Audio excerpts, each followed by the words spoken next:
Bienvenue sur Africa 24 dans cette nouvelle édition du QG News. Au sommaire de l'actualité, fête de l'indépendance du Tchad ce lundi. En date du 11 août 1960, le pays s'est officiellement affranchi de la tutelle coloniale. Un anniversaire célébré sobrement à N'Djamena, la capitale. Nous y reviendrons dans cette édition. Session extraordinaire à l'Assemblée nationale de Madagascar ce lundi.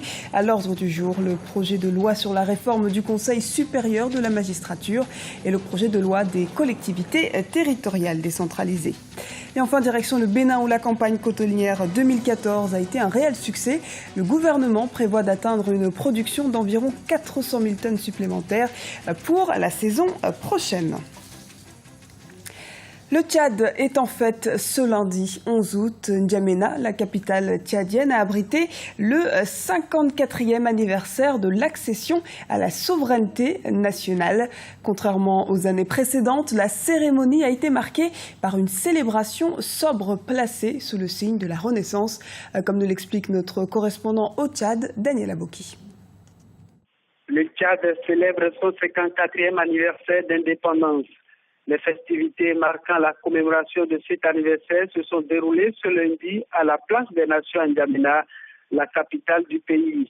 Et c'est en présence du président de la République, Idriss Déby Itno, du Premier ministre, du président de l'Assemblée nationale et de nombreux invités venus d'autres pays africains.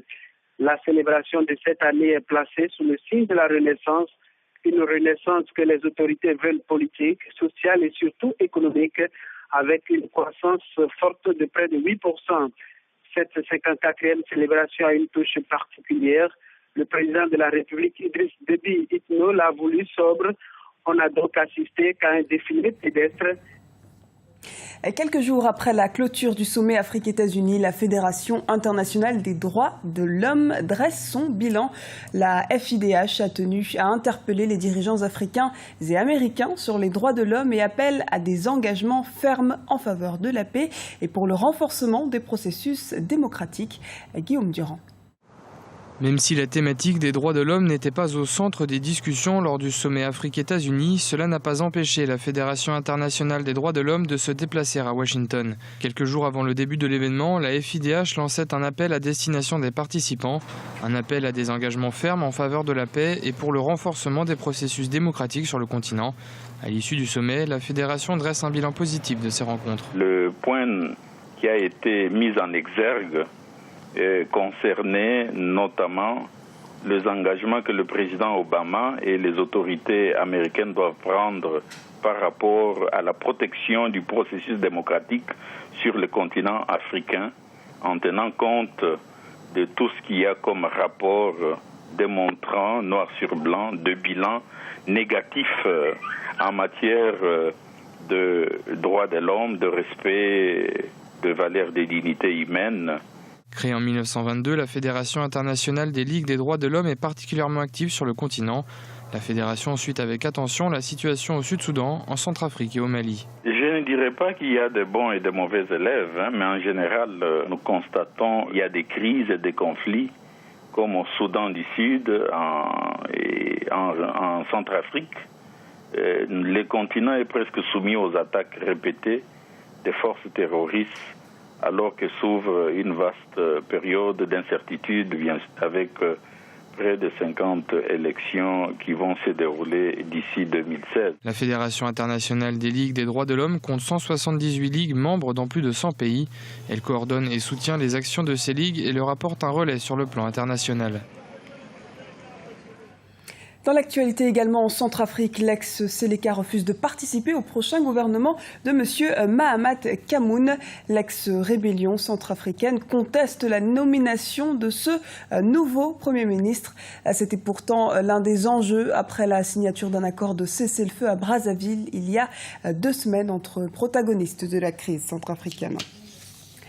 Nouvelle session extraordinaire à l'Assemblée nationale malgache ce lundi 11 août. À l'ordre du jour, l'examen de 2 projets de loi organiques. Le projet de loi sur la réforme du Conseil supérieur de la magistrature et notamment celui sur les collectivités territoriales décentralisées. Pour rappel, les mandats des maires et conseillers communaux ont expiré depuis presque 2 ans. Les précisions de Kessie Wibi Martel. Après avoir clos 12 jours de session plénière pour élire leurs représentants à la Haute Cour constitutionnelle et voter 8 textes de loi le 8 août dernier, les députés sont de retour dans l'hémicycle pour 12 autres jours en session extraordinaire.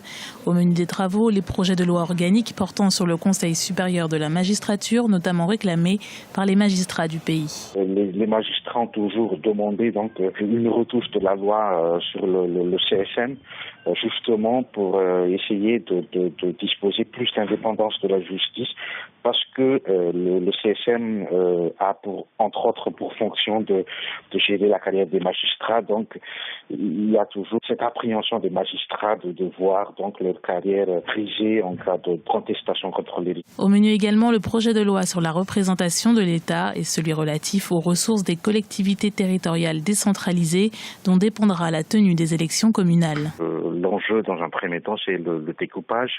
Là, on parle plutôt dans le projet qui circule sous les manteaux de la division de la capitale en plusieurs circonscriptions. Il faut bien comprendre que dans l'histoire de Madagascar, celui qui contrôle politiquement la capitale aura beaucoup de chances de maîtriser, de contrôler le pays tout entier après. Le projet de loi organique sur la décentralisation cristallise particulièrement l'attention. Les modalités sur les élections communales qui figurent dans ce projet de loi ont multiples enjeux. Elles doivent en effet se tenir avant la fin de l'année 2014 à Madagascar.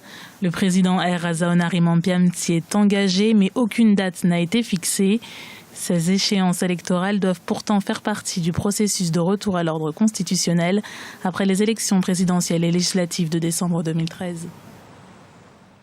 Dans le reste de l'actualité, l'inquiétude ne cesse de grandir au Nigeria. Un nouveau cas du virus Ebola a été signalé dans l'état de Lagos, dans le sud-ouest du pays. Ce cas porte à 10 le nombre total d'individus contaminés au Nigeria, pays le plus peuplé d'Afrique.